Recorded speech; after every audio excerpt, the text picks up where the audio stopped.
Hola chicos, en este video que vamos a compartir vamos a referirnos a las generalidades de la anatomía que está dentro de este tema, dentro de lo que es la unidad 1 del programa. Entonces, lo primero que vamos a hacer es definir lo que es la anatomía y entonces hay muchas definiciones, pero una de las que vamos a utilizar es esta, que dice que es la ciencia y el arte encargada del estudio del cuerpo humano de forma integral y completa. Es decir, en otras palabras, nosotros a través de esta ciencia morfológica, que es la anatomía, podemos hacer un estudio de cómo está conformado el cuerpo humano de forma, como dice, integral y completa. En esta plaquita también nosotros vemos que dentro de la anatomía, como ciencia morfológica así a nivel general, le podemos reconocer distintas ramas. Algunas ya lo habíamos mencionado el otro día, como por ejemplo la osteología, que es la rama de la anatomía que se encarga del estudio de todo lo que son los huesos, o sea, todos los elementos que conforman el esqueleto. También otra rama es la artrología. En este caso es el estudio de las articulaciones. Otra rama es la miología. Habíamos mencionado que era el estudio de todo lo que es el músculo, toda la musculatura del cuerpo humano. Y después tenemos otras ramas que, por ejemplo, la neuroanatomía, que se encarga todo del estudio del sistema nervioso, sea sistema nervioso central o sistema nervioso periférico. Y una rama que por ahí a lo mejor les suena un poquito más rara es la esplagnología, que en esta rama de la anatomía general lo que se estudia es todos los sistemas, es decir, todo lo que es sistema respiratorio, sistema digestivo, sistema cardiovascular, urinario, genitales, etc. Es decir, esa parte de sistemas entra dentro de esta rama que se denomina esplagnología. Dentro de la metodología de presentación que puede tener la anatomía existen distintas formas, esto solamente para que tengamos una idea general. Entonces tenemos por ejemplo una anatomía que se denomina descriptiva, que es el estudio de las estructuras a partir de su organización sistémica, digamos sería como una anatomía sistémica. La anatomía regional, que es también sinónimo como de anatomía topográfica, eso es estudiar al cuerpo, la anatomía sí, pero por regiones.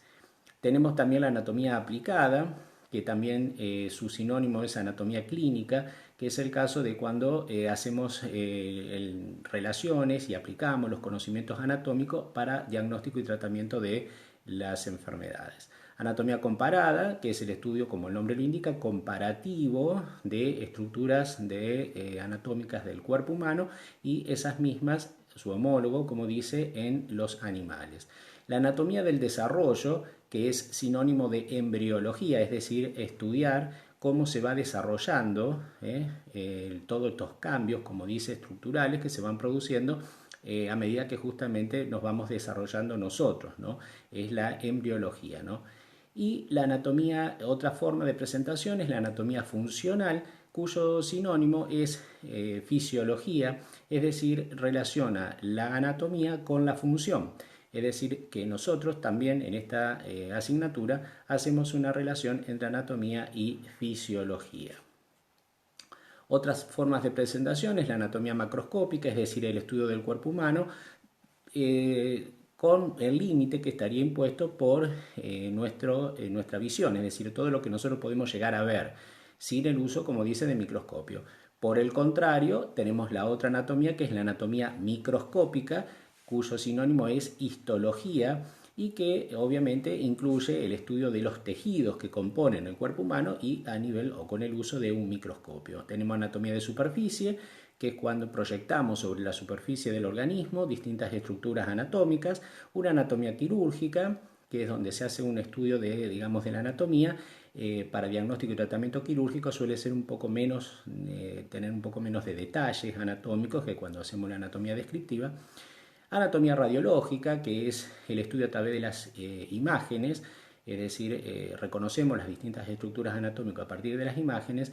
Y otra forma también que podríamos reconocer es la anatomía patológica, en donde vamos viendo, hacemos la aplicación del conocimiento anatómico, pero en el estudio de las distintas enfermedades.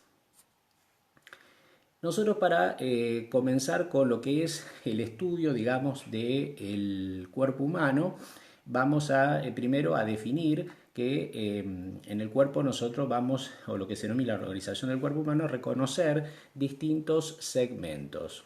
Entonces vamos a correr la camarita. Estos segmentos que nosotros podemos reconocer son la cabeza, el cuello, el tronco, que cuando hablamos de tronco estamos hablando del tórax, el abdomen y la pelvis, y las extremidades o miembros, que tenemos dos miembros superiores, dos miembros inferiores. En la imagen que están observando en este momento está esquematizado lo que veníamos diciendo, es decir, la cabeza, el cuello, el tronco con sus tres porciones, el tórax, el abdomen y la pelvis, y las extremidades o miembros, los dos superiores y los dos inferiores. Un concepto muy importante también que nosotros tenemos que tener presente es cuando es este que les estoy mostrando, que es la posición anatómica. ¿Cuál es el valor de esta descripción?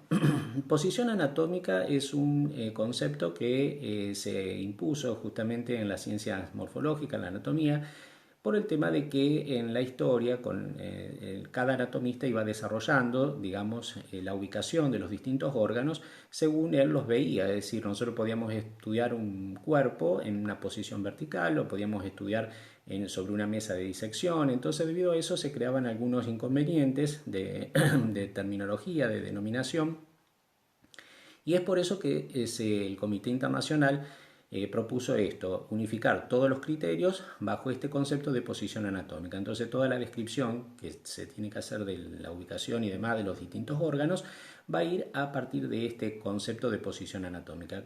¿Cómo es esta posición anatómica? Bueno, esas son las características: estar de pie, con cabeza erecta sin inclinación, ojos abiertos mirando al frente al mismo nivel, brazos extendidos a los lados del cuerpo, péndulos, eso significa flojos, sueltos a los lados del cuerpo, palmas de las manos mirando hacia adelante, esto es muy importante, palmas de las manos mirando hacia adelante, piernas extendidas y juntas y los pies paralelos con los talones juntos.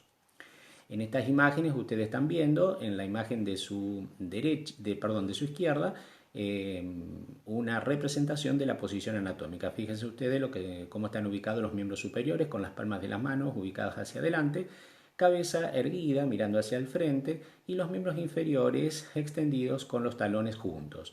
La imagen de la derecha es una representación también, pero tengan presente que en este caso los talones están separados, es decir, no estaría cumpliendo totalmente lo que son los criterios de la posición anatómica.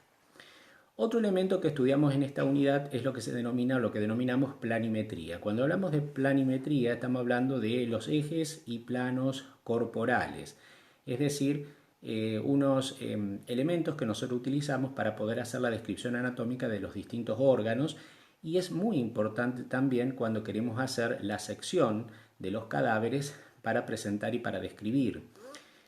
Entonces, cuando hablamos de los ejes, fíjense ustedes que describimos tres ejes. Un eje longitudinal que se llama céfalo-caudal. Todo lo que es céfalo está hablando de cabeza, caudal de cola. Entonces, en este caso, el eje céfalo-caudal es un eje que va desde la cabeza a los pies. Es un eje, es como si ustedes pasan una línea, un eje que va desde la cabeza a los pies. El otro eje es el eje lateral o eje transversal. Este va de un lateral a otro del cuerpo, es un eje lateral. Y el otro eje que tenemos es el eje antero-posterior, es decir, es una línea o un eje que va de adelante hacia atrás. Ya les voy diciendo, lo vamos a ver ahora en terminología anatómica, que todo lo que está hacia adelante también se llama ventral y todo lo que está hacia atrás se llama dorsal. Por lo tanto, como sinónimo podemos hablar de un eje antero-posterior o de un eje ventrodorsal. Va desde el tórax, que significaría tórax, esternón hacia adelante y la columna hacia atrás. Ahí tienen una representación en este dibujito de los ejes que yo les venía indicando, es decir, tienen un eje, el que está en rojo, el eje céfalo-caudal de la cabeza a los pies, un eje antero-posterior, el que está en violeta, de adelante hacia atrás o ventrodorsal, y el que está en amarillito, el eje transversal de un lado al otro del cuerpo. Cuando hablamos de planos, vamos a referirnos a los planos que podemos representarles al cuerpo humano. Es decir, nosotros consideramos planos generales en donde nosotros podemos reconocer en el cuerpo 6 planos, que sería el plano superior, el inferior, el anterior, el posterior y los planos laterales. Y si no, esta otra división que tenemos de los planos de sección, es decir, son los planos por los que podemos cortar, realizar cortes en el cuerpo humano. Entonces, según como dice ahí, se realiza el corte, los planos tendrán diferentes nombres y los llamamos planos de sección. Estos planos los clasificamos en planos de sección vertical, que son el plano sagital, el plano parasagital y el plano frontal, y los planos de sección horizontal. En esta representación nosotros tenemos el plano sagital, el plano frontal y el plano transversal. ¿Cómo definimos cada uno de ellos? Cuando nosotros hablamos del plano sagital, estamos refiriéndonos a un plano que pasa por la línea media del cuerpo, y lo divide a este en dos mitades que las vamos a denominar derecha e izquierda y que son, justamente como les decía, mitades son exactamente iguales. Entonces, en dos partes iguales y que las denominamos derecha e izquierda. El plano parasagital, en cambio, es un plano que es paralelo al plano sagital. Ese también divide al cuerpo en dos partes que van a ser denominadas derecha e izquierda también, pero en este caso van a ser desiguales. O sea que la gran diferencia entre el sagital y el parasagital es que uno hace dos mitades o dos partes derecha e izquierda de igual tamaño, el caso del sagital, y el parasagital dos partes también derecha e izquierda, pero de diferente tamaño, o sea, son desiguales. El plano frontal es un plano que divide al cuerpo en dos partes que se van a denominar anterior y posterior. Pasa por lo que vamos a ver más adelante, es la sutura coronal o sutura frontal. Y como les digo, divide al cuerpo en dos partes que van a ser anterior y posterior. Es perpendicular, por lo tanto, a lo que es el plano sagital y parasagital. Y el plano de sección horizontal es, como el nombre lo dice, un plano de sección que va a dividir al cuerpo humano en dos partes que se van a llamar superior e inferior o caudal y cefálica, o sea, cefálica y caudal o superior e inferior. Entonces ahí ustedes tienen esta representación, tienen el plano sagital, como ustedes ven, pasando por la línea media del cuerpo y separando al cuerpo en dos partes, derecha e izquierda, que son de igual tamaño. No está representado el parasagital, que sería paralelo a ese que estamos viendo ahí como plano sagital. El plano coronal, que también se llama, o plano frontal, es el que está dividiendo al cuerpo en dos partes también, pero que se llaman anterior y posterior, pasando, si tomamos a nivel del cráneo como referencia, la sutura coronal o sutura frontal. Y por último, el plano transversal, como ustedes ven, está separando al cuerpo en dos partes que van a ser superior o cefálica, inferior o caudal o podálica, también que es otro sinónimo con lo que lo pueden encontrar. Aquí, yo lo que le quería mostrar es que esos planos de sección no son únicamente o no se trazan exclusivamente sobre el cuerpo en conjunto, es decir, nosotros podemos realizar cortes, pues estos son planos de sección, en cortes, como le digo, coronal, frontal o sagital, a órganos en particular, a segmentos del cuerpo en particular. Es decir, estos planos no son exclusivamente para aplicar a el cuerpo en conjunto, como podría por ahí creerse ante esta imagen que están viendo ahora. Entonces, por eso aquí yo les muestro que, por ejemplo, en la imagen de la izquierda, ustedes tienen un corte sagital del miembro inferior, es decir, es un corte que pasa por la línea media y está dividiendo al miembro inferior en dos partes iguales que van a ser derecha e izquierda. En el caso del corte que está representado al medio, es un corte transversal que está dividiendo el miembro superior, en donde está dividiendo en este caso el brazo en una porción superior y una porción inferior. Es decir, ustedes ven que conservamos la definición que les di recién de planos, pero en este caso aplicado, por ejemplo, a los miembros. En la imagen de la derecha tienen un plano, es otro plano que es un plano oblicuo, en este caso de la pierna. En estas imágenes que ustedes están viendo, es la imagen superior derecha, es un corte sagital de la cabeza. Esto es por estudio a través de imágenes, son tomografías axiales por TAC, que se llama, y bueno, en la imagen de superior derecha ustedes están viendo, superior izquierda están viendo un corte sagital de la cabeza y ustedes ven, ahí se pueden detallar precisamente, a ver si podemos ver, ahí tenemos el cerebelo, tenemos arriba todo lo que es el cerebro y luego tenemos el tronco encefálico al medio con sus distintas porciones, los pedúnculos, la protuberancia y el bulbo, y hacia la porción anterior tenemos lo que se ve parte del tabique nasal, la cavidad bucal, etc. En el otro corte que tienen arriba a la izquierda, nosotros vamos a ver de que estamos observando un corte frontal o coronal, y ahí ustedes ven que cambia, también estamos viendo la masa encefálica, los ventrículos cerebrales, sin embargo es un corte distinto al anterior porque está hecho en otro plano, es decir, el de la izquierda un plano sagital, el de la derecha un frontal. Y abajo tenemos por último, a nivel también de lo que es el cráneo, un corte tomográfico en plano transversal. También vemos la masa encefálica, vemos las cavidades ventriculares, y como ven en un plano totalmente distinto a los anteriores. Esto nos sirve por supuesto cuando tenemos que ir ubicando distintas patologías, por eso estos planos de sección son utilizados no solo para la disección anatómica, en el estudio anatómico en sí, sino también, por ejemplo, para la realización de estos estudios por imágenes. Bueno, terminología anatómica. La terminología anatómica es apenas un repaso general de algunos términos. Existen muchísimos términos que los vamos a ir viendo después a lo largo del año, pero estos son algunos como para que vayamos ubicándonos y cuando tengamos que hacer la descripción anatómica en los exámenes orales. Entonces vemos uno de los términos, por ejemplo, superior, y fíjense los sinónimos. Hablamos de algo que es superior, cefálico o craneal, son todos sinónimos, y eso es algo que está, como dice, hacia arriba, superior o más cerca de la cabeza. Entonces, por ejemplo, ahí les pongo como ejemplo el húmero, que es el hueso del brazo, se ubica superior a otro hueso que se llama radio y que pertenece al antebrazo. Otros términos tenemos inferior, podálico o caudal, también sinónimos. Eso significa lo que está hacia abajo, que es inferior o que está más cerca de los pies. En ese caso, la tibia, que es un hueso de la pierna, se ubica en sentido podálico, podríamos decir, o inferior al fémur, que es el hueso del muslo. También tenemos otros términos como anterior o ventral, que es lo que está hacia adelante de la línea media. Habíamos hablado también hace un rato del término este, y en ese caso podemos decir que el corazón es ventral a la columna vertebral.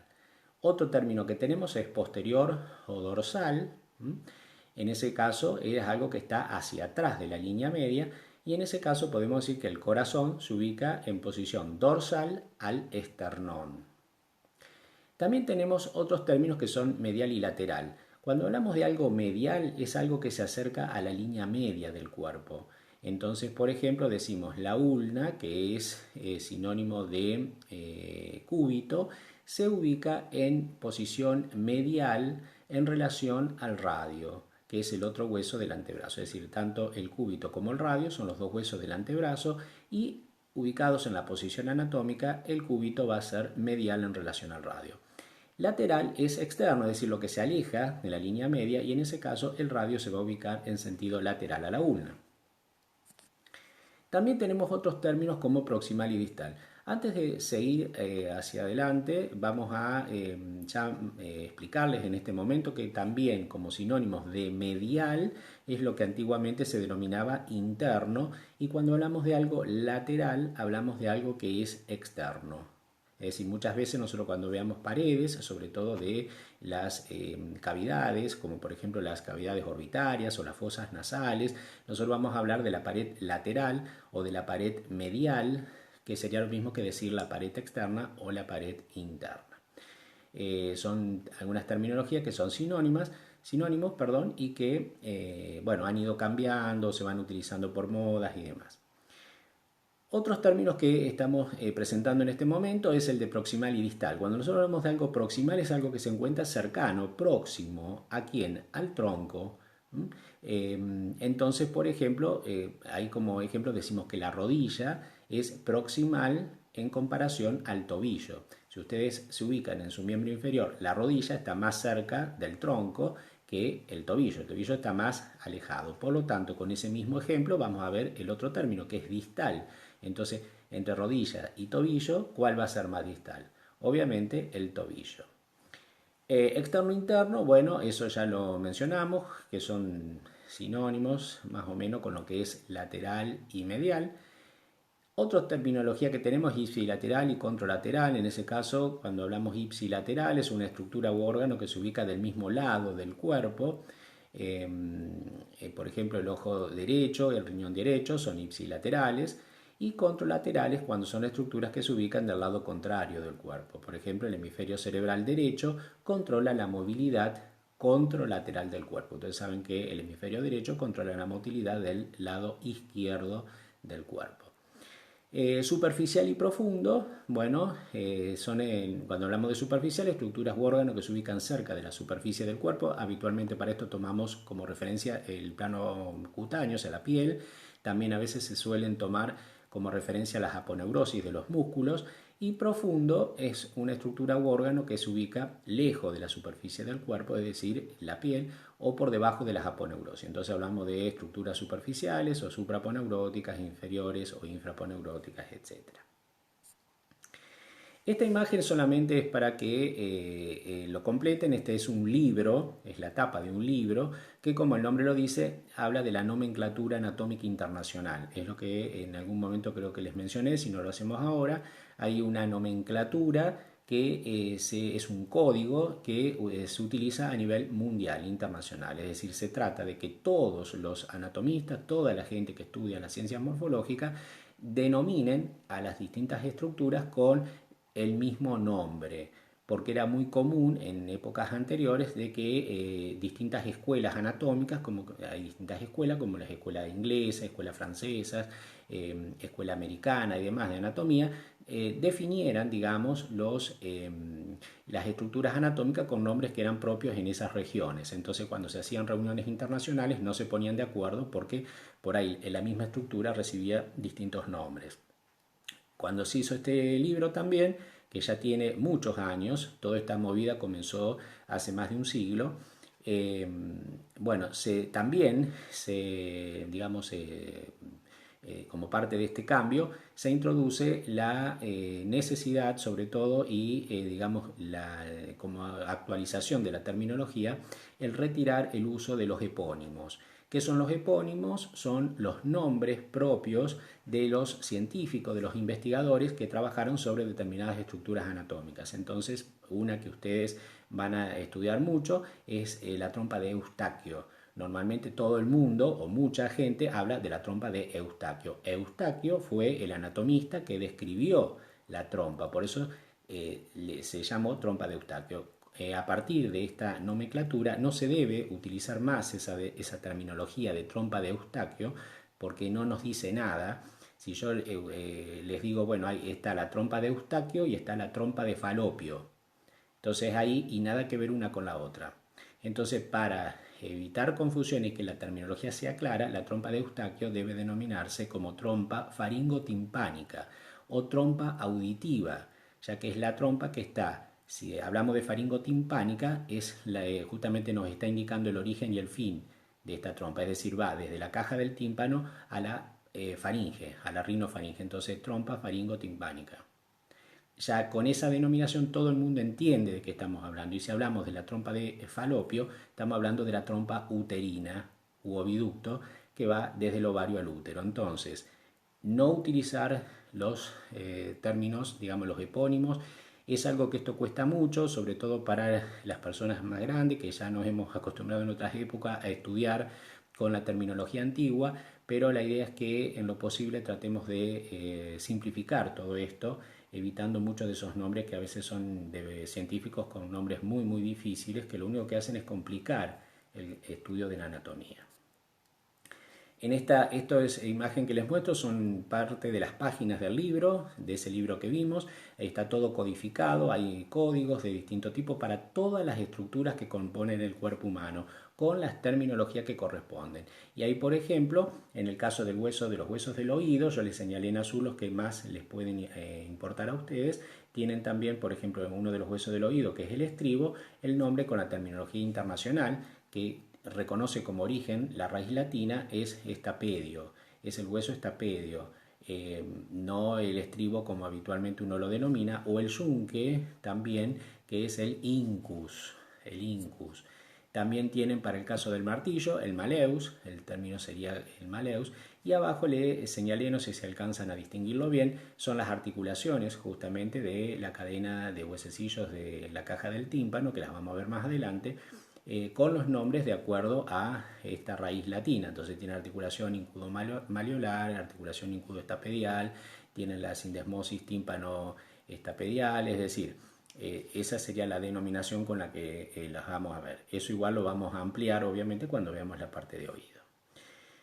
Bueno, aquí hay una representación un poco de la terminología que vimos recién, todo lo que es craneal superior, todo lo que es caudal es inferior, tienen anterior y posterior, medial, lateral, es decir, en la red sobre todo van a encontrar muchísima información de esta parte que son las generalidades. Pasando a otro capítulo de las generalidades, vamos a ver los movimientos. Los movimientos, cuando hablamos de movimientos, estamos hablando de los desplazamientos que realiza el cuerpo, que puede realizar el cuerpo.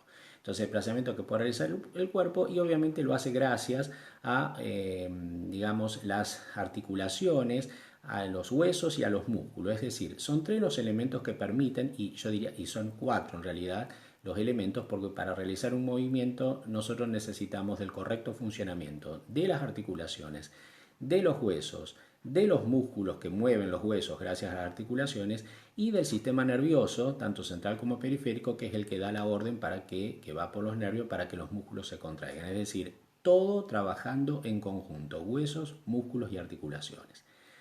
Una vez que definimos todos los movimientos, vamos a ver que existen distintos movimientos que ahí están mencionados. Tenemos flexión, extensión, abducción, aducción, pronación, supinación, rotación y circunducción. En este momento estamos comenzando con flexión, extensión.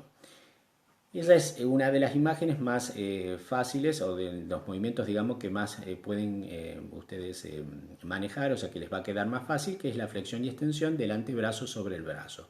Hablando de los segmentos del miembro superior, ustedes tienen ahí digamos, el hombro, el brazo, el antebrazo y la mano. Entonces, en ese caso, vamos a ver flexión y extensión del antebrazo sobre el brazo. Ese movimiento de flexión y extensión se va a realizar siempre sobre un eje transversal. ¿Y qué está implicando ese movimiento? La aproximación o el alejamiento de un segmento del cuerpo con respecto a otro segmento. Entonces, cuando nosotros queremos hacer flexión y extensión, lo estamos haciendo sobre un eje transversal y estamos aproximando o alejando dos segmentos del cuerpo. Podemos hacer flexión y extensión de distintos segmentos corporales, es decir, aquí solamente les muestro el miembro superior, pero fíjense aquí tienen miembro superior a nivel de lo que es el hombro, la articulación del hombro, tienen flexión y extensión, por ejemplo, a nivel de todo lo que es el miembro inferior, o por ejemplo de la pierna sobre el muslo, ahí tienen flexión y extensión del muslo sobre la cadera. Es decir, se puede hacer sobre distintos segmentos. Acá tienen flexión y extensión de lo que es el antebrazo, flexión y extensión del pie, flexión y extensión de la mano, flexión y extensión de los dedos de la mano. Pero todos esos movimientos se van a realizar siempre sobre un eje. Lo que les tiene que quedar a ustedes claro es que se hace sobre un eje transversal, de esos ejes que habíamos visto al principio. Fíjense acá, estamos hablando de flexión y extensión del tronco. Flexión cuando nos vamos hacia adelante, extensión cuando nos vamos hacia atrás. Para ese movimiento siempre el eje tiene que ser transversal. Nunca van a poder hacer flexión y extensión en los otros dos ejes que habíamos mencionado, solamente sobre el eje transversal. Acá tienen flexión y extensión de la cabeza, flexión cuando la llevan hacia el tórax, extensión cuando la llevan hacia atrás, sobre un eje también transversal. El otro par de movimientos era la abducción y aducción. Cuando nosotros hablamos son movimientos estos que se van a realizar sobre un eje anteroposterior solamente, así como los anteriores eran sobre un eje transversal, estos son sobre un eje anteroposterior. Y cuando hablamos de abducción, estamos hablando de algo que se aleja de la línea media, y cuando hablamos de aducción es algo que se acerca a la línea media. Entonces, por ejemplo, si ustedes ven en la imagen inferior e izquierda, ven la abducción y aducción de los dedos de la mano. Cuando ustedes separan los dedos, los están alejando de la línea media, eso es abducción. Y cuando ustedes juntan los dedos, es la aducción porque los están llevando nuevamente a la línea media. ¿Qué les tiene que quedar claro? Que es sobre un eje antero-posterior. Solamente. Acá tienen aducción y abducción del miembro inferior, abducción del miembro superior. Abducción y aducción de la mano, abducción y aducción de los dedos de la mano, abducción y aducción de los dedos del pie. Es decir, lo pueden hacer en distintos segmentos. Nosotros también tenemos abducción y aducción de las cuerdas vocales, es decir, cuando acercamos a la línea media las cuerdas vocales, estamos hablando de la aducción, y cuando las separamos de la línea media y por lo tanto ampliamos el orificio glótico, estamos hablando de la abducción. Otro de los movimientos que tenemos también es la pronación y supinación. Son movimientos que se van a realizar sobre un eje longitudinal. En este caso es un eje longitudinal. Estos movimientos se producen por la rotación, o sea, es un movimiento de pronosupinación que prácticamente está limitado a lo que es el miembro superior, a lo que es el antebrazo, y en ese caso nosotros vamos a ver que cuando hacemos la pronación llevamos la palma de la mano hacia abajo, y cuando hacemos la supinación nos queda la palma de la mano hacia arriba. Es por la rotación que realiza el radio, uno de los huesos del antebrazo, sobre el cúbito, que es el otro hueso. Cúbito o ulna, ¿no? Que es el sinónimo. Ahí lo tienen, pronación y supinación del miembro superior, pronación con la palma hacia abajo, supinación con la palma hacia arriba. Otro movimiento que tenemos es la rotación. La rotación se va a hacer siempre sobre un eje longitudinal. Nunca van a poder rotar, en este caso, ningún movimiento de rotación lo van a poder hacer en otro eje que no sea el eje longitudinal. En este caso es el movimiento que se realiza hacia uno u otro lado sobre un eje longitudinal, y eso se denomina rotación. Pueden tener una rotación lateral, que es el alejamiento de la cabeza del plano sagital, o una rotación medial, que es el acercamiento de la cabeza al plano sagital, que son las imágenes que ustedes tienen hacia abajo. Entonces, rotación lateral es la de la imagen inferior izquierda, y en la inferior derecha tiene las dos, o sea, la rotación lateral y la rotación medial.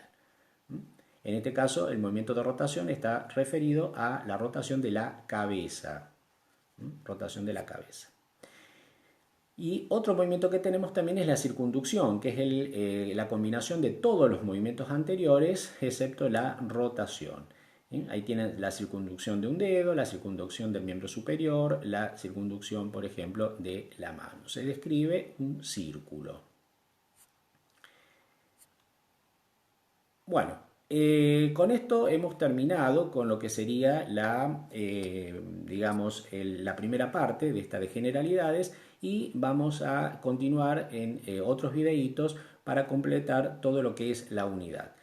Espero que les haya quedado claro, y bueno, cualquier consulta, como siempre, la van a tener en el aula virtual.